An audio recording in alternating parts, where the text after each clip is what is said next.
तो यार बहुत मगजमारी है भाई, सुबह से लोचे लवाचे हो रहे एरिया में, बहुत वाट लगेली आज अपनी लेने वाली है जनता है पब्लिक अपनी, तो वाट लगी। मेरा जब दगड़ी चाल में हुआ, ये लालबाग परेल के बीच का एक छोटा सा एरिया है, बेसिकली मिल वर्कर्स का एरिया है।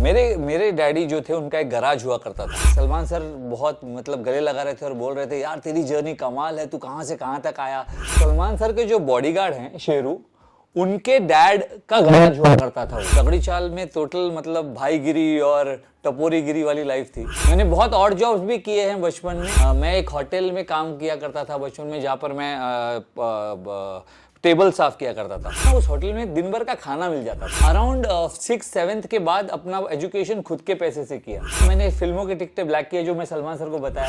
नजदीक का मुझे चश्मा है, और इसकी एक वजह यह है कि मैं लैंप पोस्ट के नीचे पढ़ता था। जो गरीबी वाली स्टोरी थी वो सिर्फ इसलिए बताता था because I wanted to inspire the kids of Mumbai. ये सब वास्तव जो फिल्म है वो हमारे एरिया की स्टोरी पर ही बनी है। आई was a part of 93 rights. मैं इतना छोटा सा था, 7-8 साल का, और 7-8 साल में मेरे हाथ में तलवार थी। मेरे लिए बचपन से लक्ष्य सिर्फ यही था कि मुझे जिंदगी में बड़ा बनना है। I was a complete mama's boy. तो वो 2 वड़ा पाव की लालच में मैं शक्ति फिल्म्स विक्रम जावाल के साथ पहुंच गया। I was the first guy to be signed for Dil Pyaar का। तो मैं एक्टिंग सीख गया करते करते। उसके बाद 20 साल से काम कर रहा हूँ, कभी पीछे मुड़ के नहीं देखा। सावन गिरा टिंटू के लिए पिंटू के लिए खाओ हो जाओ, बत्ती बजा के सो जाओ, टंटी में घंटी हटले वटले पूरब को पलट ले, आरती के फूल खैरात में बटे लड्डू फतेह दूध की चाय, चल निकाल। प्रातः काल का समय है, सूर्योदय हो रहा है। आज बहुत ही परिश्रम बड़ा दिवस होने वाला है। आज क्षण भर भी विश्रांति के लिए समय नहीं मिलेगा। नमस्ते दोस्तों, मैं हूं आशीष। आप देख रहे हैं #अनफिल्टर्ड बातें दिल से विद आशीष। और इसमें बहुत ही खास मेहमान आज हमारे साथ मौजूद हैं, जिनके लिए मैं एक लाइन कहना चाहूँगा। तूफ़ान भी कर रहा था मेरे अज़्म का तवाफ़, तूफ़ान भी कर रहा था मेरे अज़्म का तवाफ़, लोग समझ रहे थे मेरी कश्ती भंवर में। मेरे ख्याल से इससे ज़्यादा बोलने की ज़रूरत नहीं है, क्योंकि ये एक ऐसे इंस्पायरिंग पर्सनालिटी हैं जिन्होंने अपने दम पर, अपने टैलेंट के दम पर, ज़ीरो से लेके हीरो बनने की एक कहानी तैयार की है, जो हर किसी को इंस्पायर करती है। मैं आप लोग का तारुफ करवाना चाहूँगा मेरे भाई, मेरे कमाल के एक्टर, जिनको बहुत ही देखकर इंस्पायर होता हूँ, बहुत ही पॉजिटिव फीलिंग देते हैं। वो हैं विशाल भाई। कैसे हो विशाल भाई आप? बोल बम भाई। और भाई, शुरुआत आपके जर्नी से करेंगे, पर्सनल प्रोफेशनल लाइफ के बारे में। हर कोई जानता है, मतलब बिग बॉस में जब आए उसके पहले भी आपकी जर्नी के बारे में लोग जानते थे कि दगड़ी चौल, वहाँ से शुरुआत हुई, कितनी संघर्षों के साथ पढ़ाई लिखाई कैसे की आपने, बचपन से चीज़ें कैसे आपने की है। कुछ अपने जो ये फैंस हैं, जो एक्सटेंडेड फैमिली हैं, उनको कुछ बताना चाहोगे? मेरा जब दगड़ी चाल में हुआ, ये लालबाग परेल के बीच का एक छोटा सा एरिया है। जब मतलब आज से ये बहुत पहले की बात है, 37, तो ये आई एम टॉकिंग अबाउट 1985। तब तो कुछ नहीं था। दगड़ी चाल वॉज वेरी वेरी रॉ, और वहाँ मेरी पैदाइश हुई। मुझे लगता नहीं कि मेरे एरिया का कोई भी बच्चा उस वक्त 5th-6th स्टैंडर्ड से ज़्यादा उसने पढ़ाई लिखाई की। बेसिकली मिल वर्कर्स का एरिया है, और काफ़ी लोग मिल में काम करते हैं। जहाँ पर अभी ये बड़े बड़े मॉल हैं, फिनिक्स मॉल जो है, ये वो सारे मिल थे, और मैं वहाँ जाया करता था। और मेरे डैडी जो थे उनका एक गराज हुआ करता था, सिंग्स गराज। अच्छा, इस गराज के पीछे भी बहुत ही इंटरेस्टिंग कहानी है जो सलमान सर ने मुझे बताई। मैंने बातें करते करते बिग बॉस की आफ्टर पार्टी में सलमान सर बहुत मतलब गले लगा रहे थे और बोल रहे थे यार तेरी जर्नी कमाल है, तू कहाँ से कहाँ तक आया। तो मैंने बोला सर हाँ, तो तेरे डैडी, तूने बताया। मतलब सर मेरे डैडी का गराज था अंधेरी में। तो सर कौन सा अंधेरी में था? मैंने बोला हाँ, सिंग्स गराज। उस गराज में एक छोटा सा गाला मेरे डैडी का था। मेरे daddy was a garage mechanic. उनका पूरा गराज भी नहीं था। सिंग्स गराज एक नाम के गराज में he had one small portion where he used to work as a mechanic. तो सलमान सर ने बोला कि ये तो शेरू के डैड का गराज है। तो सलमान सर के जो बॉडीगार्ड हैं शेरू, उनके डैड का गराज हुआ करता था वो, सिंग्स गराज। एंड सलमान भाई नोज अबाउट इट। तो ना, अरे ये तो शेरू के डैड का गराज है। And that time I realized, मेरे को नहीं पता था। फिर मैंने घर पे जाके पूछा डैड को, डैड ने कहा हाँ हाँ वो उनके बेटे हैं, मतलब he had lot of sons, उसमें से एक बेटे।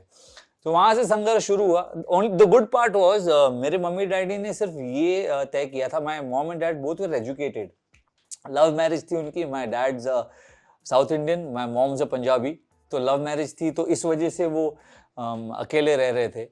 पर उन्होंने एक बार डिसाइड कर लिया था कि अगर हमें यहाँ से इसे निकालना है, यहाँ इस माहौल से बाहर निकालना है, क्योंकि वहाँ दगड़ी चाल में टोटल मतलब भाईगिरी और टपोरीगिरी वाली लाइफ थी, तो इसको पढ़ाना पड़ेगा। अगर इसको हम ठीक से एजुकेशन देंगे और इसे पढ़ाएंगे लिखाएंगे तो इसका कुछ हो सकता है। They didn't put me into any local school. They put me into Don Bosco's. So I used to go from Dagadi Chawl to Don Bosco's Matunga. Matunga में Don Bosco. अच्छा, उससे पहले 1st से 4th तक मैं Fatima high school नाम के एक स्कूल में था जो सिवरी में पढ़ता है। फिर 4th के बाद 5th से मुझे डॉन बॉस्कोज में डाला गया। मेरी पढ़ाई लिखाई बहुत अच्छी हो गई और वहाँ से मेरी शुरुआत हुई। और मैंने बहुत और जॉब्स भी किए हैं बचपन में, बहुत फनी जॉब्स किए हैं। मैं एक होटल में काम किया करता था बचपन में, जहाँ पर मैं टेबल साफ किया करता था। मतलब सिर्फ टेबल साफ करना और पानी भर के रखना, बस वही काम था मेरा। और मैं उस होटल में बहुत खुश था क्योंकि ना उस होटल में दिन भर का खाना मिल जाता था, तो घर पे खाने का टेंशन नहीं था। मैं सुबह साफ सफाई कर लेता था, dosa, south Indian Udupi restaurant था, सुबह का नाश्ता हो जाता था, दोपहर का खाना हो जाता था, रात का खाना हो जाता था, 3 वक्त का खाना मेरा हो जाता था। उसके अलावा मैं पेपर्स डालता था, times of India, Indian express, free press करके एक पेपर आता था तभी, लोक सत्ता मराठी, सामना करके एक पेपर आता था। ये सारे पेपर्स मैं लोगों के घर पे जाकर डालता था। उस वक्त डेयरी वाला दूध आता था, ये पैकेट वाला नहीं आता था, बॉटल वाला दूध आता था जिसमें ऊपर रेड और ब्लू कलर के कैप्स होते थे, तो वो लेके जाके मैं लोगों के घर में देता था। तो मैंने अराउंड 6th-7th के बाद अपना एजुकेशन खुद के पैसे से किया। मैं ये सब करता था और अपने खर्चे खुद संभालता था, तो बचपन से ही वो एक इंडिपेंडेंट रहने की आदत हो गई है। इसके अलावा मैंने फिल्मों की टिकटें ब्लैक की है, जो मैं सलमान सर को बताया, काफ़ी सारे फिल्मों की टिकटें ब्लैक की है। आज मुझे याद है, आज एक फिल्म की 30 साल पूरे हो रहे हैं, जो जीता वो सिकंदर। और मैंने अपने दोस्तों को यही मैसेज किया है आज फ़ोन पे, जो जीता वो सिकंदर मेरे स्टोरी पे डाला है मैंने, और फीलिंग नॉस्टैल्जिक। जो जीता वो सिकंदर फिल्म सत्यम सुंदरम सचिनम नाम की एक थिएटर थी, वहां पर लगी थी और उसकी टिकटें भी मैंने ब्लैक की है। और वो रोज फिल्म रात को तब 4 शो होते थे, 12 से 3, 3 से 6, 6 से 9, 9 से 12। सो 9 से 12 का शो हम सब दोस्त खाना खाकर रोज जाकर फ्री में देखते थे, क्योंकि सबसे दोस्ती हो गई थी अंदर। तो वो फिल्म मैंने कम से कम 25 से 30 बार देखी है, जो जीता वो सिकंदर। सलमान सर की काफी फिल्मों की टिकट ब्लैक की है, वीरगति और बंधन, जो उनको मैंने स्टेज पे बताया था।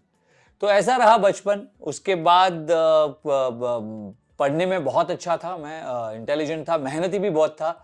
मुझे आज चश्मा है, उसका बहुत कम उम्र में मुझे चश्मा लग गया है, और वो नज़दीक का चश्मा है। मुझे लोगों को दूर का चश्मा लगता है, मेरे दूर का विजन 6/6 है, नज़दीक का मुझे चश्मा है। और इसकी एक वजह ये है कि मैं लैंप पोस्ट के नीचे पढ़ रहा था। तो जब लैंप पोस्ट के नीचे रात भर बैठ के पढ़ता था, तो वो मेरे को तकलीफ होती थी वो देखने में। तो उधर से ना मेरी ऐसे आंखें छोटी करने की आदत हो गई, और उस वजह से दूर का विजन 6/6 है, बट आई हैव नज़दीक का चश्मा। सो ये रहा बचपन, संघर्ष भरा रहा, मेहनत भरा रहा। और बिग बॉस में बहुत लोगों ने मुझे ये भी बोला कि यार तू ऐसे सिंपैथी लेने के लिए तो नहीं बोल रहा। मैं बोला नहीं बोल रहा यार, सिंपैथी लेने के लिए बोलता तो ये नहीं बोलता कि बॉम्बे में मेरे 2 फ्लैट्स हैं और मर्सिडीज चलाता हूँ। ये कौन बोलता है? मैं ये इसलिए बोलता था बिग बॉस में कि मैं यहाँ से आया हूँ ताकि मेरे एरिया का जो बच्चा है, या लालबाग, परेल, मेरे दगड़ी चाल के आसपास, या मुंबई का कोई भी बच्चा जो मेरी तरह की जिंदगी जी रहा है, जिसको ऐसा लगता है कि मैं झोपड़पट्टी से या गरीबी से उठकर ऊपर नहीं जा सकता, जो पढ़ाई लिखाई नहीं करता, जो गलत कामों में लग जाता है। मेरे काफी दोस्त हैं जो बचपन के दोस्त हैं, वो कुछ और करते थे और मुझे भी बोलते थे चल यार क्या पढ़ाई में रखा है, लेकिन मैंने कभी कभी पढ़ाई नहीं छोड़ी। तो मुंबई का अगर कोई भी बच्चा जो गरीबी में है, अगर ये सोचे कि विशाल अगर बिग बॉस तक पहुंच सकता है तो मैं भी पहुंच सकता हूँ, विशाल अगर बड़ा आदमी बन सकता है तो मैं भी बन सकता हूँ। तो मैं अपनी स्टोरी, जो गरीबी वाली स्टोरी थी, वो सिर्फ इसलिए बताता था because I wanted to inspire the kids of Mumbai. I wanted to inspire जो छोटे छोटे बच्चे हैं, क्योंकि मैं जब वहां था तब मुझे कोई इंस्पायर करने वाला नहीं था। मेरे डैडी मम्मी और बच्चन साहब शायद, क्योंकि बच्चन साहब का बहुत बड़ा फैन था मैं। That was the inspiration. तो ये है स्टोरी मेरी। इतनी जद्दोजहद की है जीवन में, और शुरुआती दौर पे जैसे आप बता रहे हो कि एक चौल में रहे जहाँ की बैड इन्फ्लुएंस भी हो सकता था, कैसे अपने आप को फोकस रखा, कैसे अच्छी चीज़ें करते गए और फिर आज ऐसे एक पर्सनालिटी बने हो जो लोगों को इंस्पायर करते हो आप? सर क्या है ना कि इसका काफ़ी श्रेय ना अपने मम्मी पापा को ही दूंगा, क्योंकि मेरे एरिया के काफ़ी बच्चे गलत संगत में गए, काफ़ी लोग, मतलब हमारे एरिया में गैंग वॉर्स और ये सब, वास्तव जो फिल्म है वो हमारे एरिया की स्टोरी पर ही बनी है।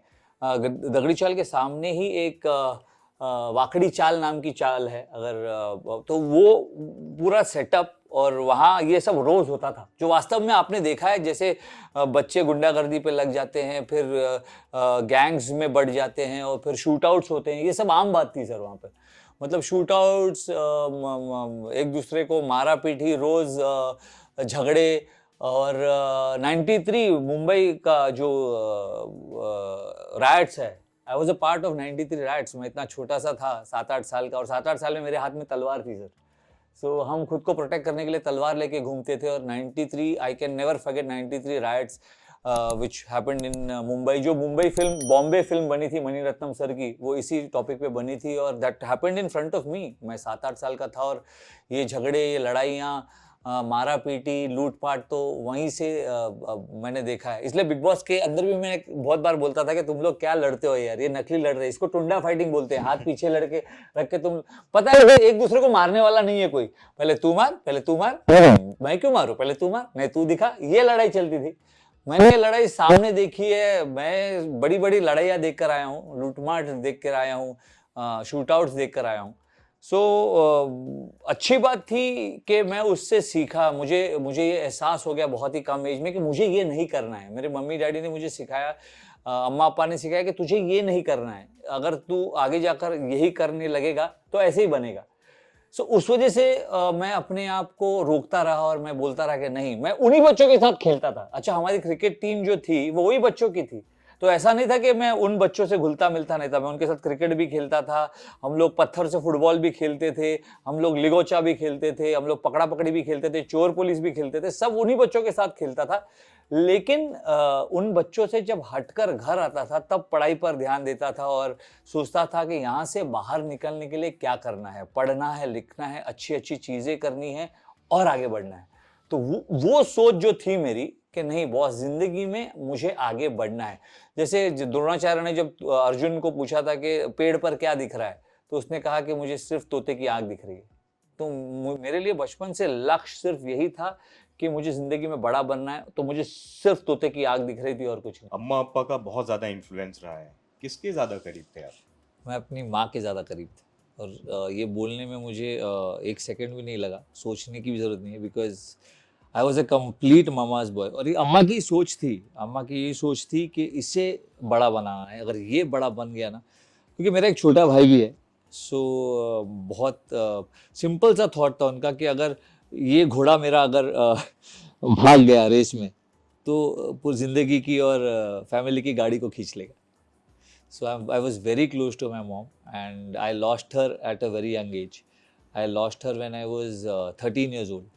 So I was very close to my mom. पढ़ाई में अच्छे थे, इतने मेहनती थे, खुद अर्न कर रहे थे इतने कम उम्र से, ये एक्टिंग का कीड़ा कहाँ से आया? यार एक्टिंग का कीड़ा था ही नहीं, मैं कभी एक्टर था ही नहीं। मैं बहुत लोगों को बोलता हूँ, पीपल डोंट बिलीव, पर मुझे एक्टर बनना ही नहीं था। तो पर आज अगर आप मुझे पूछोगे कि आप एक्टर नहीं बनोगे तो क्या, अगर आप एक्टर नहीं बनते तो क्या बनते, तो मैं बोलूँगा कि मैं बुरा एक्टर बनता, क्योंकि आज कोई और काम आता ही नहीं है मुझे।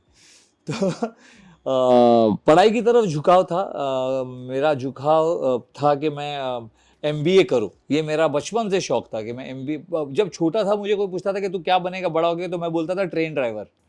क्योंकि मुझे ये बहुत फनी चीज़ है, मेरे एरिया में सब लोग बोलते थे ये बोलता है ट्रेन ड्राइवर बनेगा, और मेरे को बहुत एक्साइटिंग लगता था, क्योंकि मैं स्टेशन पे जाता था, किंग सर्कल स्टेशन पे, और मैं देखता था कि स्कूल जाते वक्त वो ट्रेन ड्राइवर टिंग टिंग फॉन्ग करके ट्रेन भगाता, वाला इतनी बड़ी गाड़ी चला रहा है यार, ये बहुत बड़ा आदमी है, इतनी बड़ी गाड़ी चला रहा है। क्योंकि मैंने देखा था हमारे एरिया में जो गाड़ियाँ आती थी तो एरिया वाले बोलते थे यार ये बहुत बड़ा आदमी है। तो मैंने सोचा जब इतनी गाड़ी, इतना छोटा गाड़ी चलाने वाला आदमी इतना बड़ा आदमी, तो इतनी बड़ी ट्रेन चलाने वाला कितना बड़ा आदमी होगा। तो वो एक सोच थी। उसके बाद when I grew up a little, मुझे MBA करना था या पायलट बनना था। मैंने सोच लिया था कि या तो मैं MBA करूंगा कॉमर्स लेकर, या पायलट बनूंगा साइंस लेकर। एक्टिंग का कोई कीड़ा नहीं था। आई वॉज एन एथलीट, मैं बहुत अच्छा स्पोर्ट्स पर्सन था, मैं I used to run 100 and 200 metres for my school, Don Bosco के लिए इंटर स्कूल में आई वॉज अ चैंपियन। मैं एथलीट था और 100 and 200 मीटर्स भागता था, और उसी वजह से मुझे एनएम कॉलेज में एडमिशन बड़ी आसानी से मिल गया, because I was an athlete. फिर मैं अपने कॉलेज के लिए जब दौड़ता था तो I had a very good physique. तो ग्लैडरैक्स मैनहंट नाम का एक कॉन्टेस्ट होता है, तो मेरे दोस्तों ने बोला यार, 2-3 दोस्त थे जो उस कॉन्टेस्ट में जा रहे थे, वो very good looking guys, Vikram Jamwal, Rohit Rajdhan, ये सब 2-3 लड़के थे, मुझे उनके नाम भी याद है आज। उद्धम सिंह करके एक लड़का था, they were all very very good looking guys and they were going for this contest. And मुझे कहा कि तू भी चल, जब दोस्त जा रहे थे तू भी चलना। मैंने बोला यार मॉडलिंग वीडलिंग मुझे कुछ आती नहीं है, वैसे चलना साथ में, चल क्या फर्क पड़ता है, सब साथ में ही जा रहे हैं। तो मैंने बोला चलो चलते हैं। तो उस मॉडलिंग कॉन्टेस्ट में मेरा सिलेक्शन हो गया, which was again very funny, I am still shocked, और मैं वो कॉन्टेस्ट जीत गया। वो contest was very big, Gladrags Manhunt was very big at that time. मुझे अभी भी याद है ग्लैडरैक्स के बाद I am still, I think till date, and I am very sure about it, I am the youngest winner of Gladrags at 17 and a half. I was 17 and a half, I think. 17.5 साल की उम्र में मैंने ग्लैडरैक्स जीता, और मैं बहुत shock था कि इतना अटेंशन सडनली मुझे मिल रहा था। मुझे अभी भी याद है कि डब्बू रत्नानी जी, जब जो उस टाइम के बहुत बड़े फोटोग्राफर थे, उन्होंने मुझे फ़ोन किया ग्लैडरैक्स के बाद और मुझे कहा कि विशाल मैं तेरी तस्वीरें, I want to click you. So मैंने कहा कि मेरे पास पैसे नहीं है। तो इसे नहीं, I will click your pictures for a campaign and we will pay you. तो मैं बहुत शौक हुआ था कि वाह ये तो मजेदार है, मतलब आप ही मेरा फोटो खींचेंगे और आप ही मुझे पैसे देंगे, क्योंकि हमें तो यार आदत थी फोटो स्टूडियो में जाकर फोटो खिंचवाने की और पैसे देने की। ये पहली बार था कि कोई फोटो खींचकर पैसे दे रहा था, तो बहुत फनी बात है, पर this is how it was. और उसके बाद मेरे पूरे करियर में डब्बू रत्नानी के अलावा the only person who clicked my pictures was Munna, वो भी दोस्त है मेरा। तो मुन्ना और Munna Singh is the my closest friend. तो अभी बिग बॉस के पहले भी उन्होंने मेरी तस्वीरें खींची। डब्बू रत्नानी और मुन्ना सिंह के अलावा मैंने कभी किसी से फोटो खिंचवाया ही नहीं, और डब्बू रत्नानी के साथ मैंने जो फोटो शूट किया वो सर्कुलेट हुआ कहीं, एंड वो मॉडलिंग एजेंसीज में सर्कुलेट हुआ। विमल शूटिंग्स के लिए था वो कैंपेन, और न्यूपोर्ट जीन्स करके एक जीन्स लॉन्च हो रहा था, उसके लिए था वो कैंपेन। तो ये 2 कैंपेन मैंने किया, फोटो सर्कुलेट हुई, वहां से कॉल्स आना शुरू हुए मॉडलिंग के लिए। फिर भी एक्टिंग का कहीं दूर दूर तक कोई लेना देना नहीं था, मॉडलिंग के लिए कॉल्स आने शुरू हो गए, रैम्प शुरू हो गया। मुझे बड़ा मजा आता था जाकर खड़ा रहना, फोटो खिंचवाना, रैम्प पर चलना, वापस आना और पैसे लेना। So it was easy money. घर वाले भी बहुत खुश थे कि चलो यार, पढ़ाई के साथ साथ, मैं बचपन से ही अपनी पढ़ाई खुद के पैसे से कर रहा था, लेकिन यहाँ पर तो I was earning much more than even I thought about, बहुत ज़्यादा कमा रहा था। ये चलता रहा। फिर मेरा एक फ्रेंड था विक्रम जामवाल, वो जा रहा था एक ऑडिशन के लिए, he was also in Gladrags with me, और उसका एक्टिंग की तरफ बहुत झुकाव था, and he was going for this audition to Shakti films. और मुझे कहा कि चल मेरे साथ चल, तो मैंने उसको तभी बोला था कि वहाँ मैं चलूंगा शक्ति फिल्म्स, लेकिन मेरे को 2 वड़ा पाव खिलाना पड़ेगा। तो वो 2 वड़ा पाव की लालच में मैं शक्ति फिल्म्स विक्रम जामवाल के साथ पहुंच गया। ऑडिशन में बहुत सारे लड़के थे, कोई सीरियल बन रहा था, शक्ति फिल्म्स तो big production at that time, and audition खत्म हुआ काफ़ी लोगों का। तो विक्रम को जब स्क्रिप्ट मिला तो वो डरने लग गया, बोला अरे यार ये स्क्रिप्ट तो मुझसे होगी नहीं, ये कॉमेडी है और मुझे समझ नहीं रहा मैं क्या करूं। सो आई सेड बता क्या स्क्रिप्ट है। सो आई सेड चल। I went to the toilet with him. Toilet में मैं गया विक्रम के साथ, तो मैंने बोला इतना सिंपल स्क्रिप्ट है यार, मैं तेरे को करके बताता हूँ। तो जब टॉयलेट में विक्रम और मैं खड़े थे, बहुत सारे लोग आ रहे थे, सुसु कर रहे थे, जा रहे थे, मैं विक्रम को प्रॉपर स्क्रिप्ट करके बता रहा था। उसके बाद विक्रम अंदर गया, उसने वो ऑडिशन दिया और हमेशा की तरह बुरा ही दिया और हम दोनों बाहर निकल रहे थे, उतने में प्रोडक्शन मैनेजर भाग के आया, बोला कि सर आपको अंदर बुलाया है। तो the first thought that came into my mind was यार मुझे ऑडिशन के लिए बुलाया नहीं था, उधर चाय थी, मैंने इनकी चाय पी ली, कहीं इसलिए तो मुझे अंदर नहीं बुला रहे हैं लोग डांटने के लिए। क्योंकि मेरे दिमाग में हमेशा वही थॉट आता था कि यार किसी का कुछ लेना नहीं है, किसी का कुछ करना नहीं है। I came from a background like that कि यहाँ पर आप शादी में भी जाते हो, किसी के कुछ एक्स्ट्रा खा लिया तो लोग डांट देंगे, तो वो थोड़ा हम डर के ही रहते थे। तो आई सेड यार मैं नहीं आ रहा अंदर। तो नहीं आओ, the director wants to meet you. So I went inside and there was Ashim Samanta वो स्टैंडिंग इन दिस साइड। तो टॉयलेट में जो कर रहा था ना वो करके बता। सर मैंने कहा कि सर मैं तो ऐसी मजाक में कर रहा था, I am not very serious, I am sorry if you felt bad. नहीं तू अच्छा कर रहा था, वो तू एक बार कैमरे के सामने करके बता। सो मैंने बोला ठीक है, जो टॉयलेट में किया था वही मैंने कैमरे के सामने कर दिया। उसके बाद फिर हम लोग कॉलेज चले गए, कॉलेज खत्म हो गया, शाम को मैं घर पहुंचा, तब तक इनके कम से कम 10 या 12 कॉल आए थे। अच्छा, उन दिनों मोबाइल्स होता नहीं था, लैंडलाइंस होते थे और हमारे घर पे फोन नहीं था। तो एक किराने वाला था जो आउटगोइंग का 1 रुपया और इनकमिंग का 50 पैसे लेता था। मतलब उसके यहाँ अगर आपका फोन भी आए तो 50 पैसे देना है। तो 12 फोन आ चुके थे, तो मेरे डैडी बहुत भड़क रहे थे कि 6 रुपए चले गए। तो बट डैडी को पता था कि शक्ति फिल्म से फोन आ रहा है। Shakti film was very big at that time. Aradhana, Kati Patang, Kashmir Ki Kali, they had introduce Rajesh Khanna ji, Vinod Mehra ji, काफी बड़ी बड़ी फिल्में की थी। उन दिनों का वो यशराज फिल्म्स था। So my dad was a big fan of शक्ति सामंता एंड शक्ति फिल्म्स। इसे तेरे को शक्ति फिल्म से फोन आ रहे हैं, क्या बात है? मैंने बोला नहीं, एक ऑडिशन के लिए गया था मैं उधर। तो अच्छा, अभी फोन आएगा, उन्होंने बोला है। तो मैंने फोन उठाया, सेट कल आ जाओ, आप ये शो कर रहे हो हमारे साथ, दिल विल प्यार व्यार नाम का, और आप आके कॉन्ट्रैक्ट साइन कर लो। तो मैंने कहा कि नहीं नहीं, मैं एक्टिंग आती नहीं है मुझे। तो इसे नहीं नहीं, आप आ जाओ, आपने जो किया हमने देख लिया।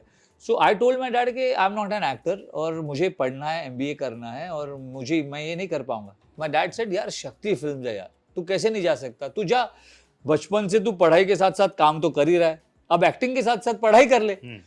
That is where I went to Shakti Films. I was the first guy to be signed for Dil Vil Pyar Vyar. 4 लड़के थे उसमें, राकेश थरेजा, स्वप्निल जोशी, अली असगर और मैं। I was the first guy to be signed for Dil Vil Pyar Vyar. And मैं हमेशा ये कहता हूँ कि शक्ति फिल्म्स ने मुझे पैसे सिखाने के लिए दिए। They taught me acting और मुझे पैसे भी दिए। जैसे दब्बू जी ने मेरे को फोटो खींच के पैसे दिए थे, वैसे ही शक्ति फिल्म ने मुझे एक्टिंग सिखाकर पैसे दिए। So that is how the journey began. और फिर किस्मत है, जैसे कहा कि अगर आप इंटेलिजेंट हो तो आप हर काम सीख ही जाओगे। आई वॉज ऑलवेज इंटेलिजेंट, मैं बहुत मेहनती भी था, तो मैं एक्टिंग सीख गया करते करते। फैमिली नंबर 1, उसके बाद सेकंड शो मिला मुझे जो मेजर हिट हुआ, दिल विल प्यार व्यार बहुत हिट हुआ, फैमिली नंबर 1 बहुत हिट हुआ, उसके बाद थर्ड शो जिंदगी मिलके बिताएंगे। तो मेरे पहले 3 शोज बहुत हिट हो गए। उसके बाद 20 साल से काम कर रहा हूँ, कभी पीछे मुड़ के नहीं देखा। चौल में रहे, मराठी लैंग्वेज का इन्फ्लुएंस रहा होगा। डैड आपके साउथ इंडियन बैकग्राउंड वाले हैं, मॉम है पंजाबी बैकग्राउंड। लैंग्वेज कैसे ये हिंदी में इतनी अच्छी पकड़ कैसे रही? इवन इंग्लिश भी आपकी कमाल है। जब मैं आपका बिग बॉस 15 का शुरुआती वीडियो देख रहा था जो आपने डाला था सोशल मीडिया में, तो उसमें आपने पूरा इंग्लिश और हिंदी और प्रॉपर, मतलब जब हिंदी बोल रहे हैं तो उसकी, जब हिंदी बोल रहे हैं तो प्रॉपर हिंदी, उसमें मैं प्रॉपर भी बोल रहा हूँ तो वो भी हिंदी, वो गलत वर्ड है, लेकिन इंग्लिश जब बोल रहे हैं तो वो भी उसमें बहुत अच्छी पकड़। तो ये कैसे हुआ? नहीं, ये तो सीखते सीखते हो गया। मैं बोल रहा हूँ कि मेरे जो मोहल्ले की लैंग्वेज है, जैसे शमिता अक्का हमेशा बिग बॉस में क्या करती थी, तेरे अंदर 3 आत्माएं। एक आत्मा है तेरे जो मोहल्ले में तू पला बड़ा है, दैट इज टपोरी। दैट जैसे मैं बोलता था कि यार हटा सावन के यार, टिंटू के लिए खाओ खो जाओ, बत्ती बजा के सो जाओ, टंटी में बजा रहे घंटी, हटले वटले पूरब को पलट ले, आरती के फूल खैरात में बटे लड्डू फतेह डुट की चाय चाल निकाल। तो ये एक आत्मा है। दूसरी आत्मा है जो पढ़ाई की वजह से आई है, जो मैं इंग्लिश बोलता हूँ कि A for apple, B for ball, C for candle, D for doll, E for elephant, F for frog, G for good, F for ring, J for jug, J K for cattle, L for lion, M for monkey, N for जो for in, P for N, Q for queen, R for S for stool, T for table, U for umbrella, V for violin, W for X for xerox, Y for यार, Z for zebra. तो ये English वाली आत्मा पढ़ाई की वजह से आ गई है। जो तीसरी वाली है, जो आप साफ सुथरी हिंदी की बात करते हैं, वो है ना बीरबल की वजह से आई है। मेरी लैंग्वेज इतनी साफ नहीं थी जब तक मैंने बीरबल नहीं प्ले किया था। क्योंकि मैं उठता था सुबह, बोलता यार बहुत मगज मारी है भाई, सुबह से लोचे लवाचे हो रहे, एरिया में बहुत वाट लगेली, आज अपनी लेने वाली है, जनता है पब्लिक अपनी तो वाट लगी है, ये थी। सडनली बीरबल करते वक्त फिर वो जबान ऐसी होगी कि प्रातःकाल का समय है, सूर्योदय हो रहा है, आज बहुत ही परिश्रम बड़ा दिवस होने वाला है, आज क्षण भर भी विश्रांति के लिए समय नहीं मिलेगा। तो ये ट्रांसफॉर्मेशन जब बीरबल कर रहा था तब आया मेरे लैंग्वेज में। एंड मैं मेरी जबान हमेशा काफ़ी साफ रही है। So if I talk to in English, it will be speak in span English, I wouldn't utter a word of any other language. अगर आपसे मैं हिंदी में बात करूंगा तो बिलकुल साफ सुथरी हिंदी में बात करूंगा। आणि माझी मराठी पण एवढीच चांगली आहे, जर मी मराठीत बोलीन तर एकदम स्पष्ट तरतरीत सनसनीत मराठीत बोलीन तुमच्याशी। तो मेरी लैंग्वेज पे हमेशा ही पकड़ रही है, शायद वो पिछले जन्म का कोई चक्कर है। पर Marathi because of my area, मेरे एरिया के सारे दोस्त महाराष्ट्रियंस है, तो उनकी वजह से मैं मराठी बहुत अच्छी बोलता हूँ और बहुत ये करता हूँ। मैं इनफैक्ट अभी एक मराठी फिल्म भी कर रहा हूँ जो बहुत बड़ी फिल्म है। That is my first work after big boss that I shot for.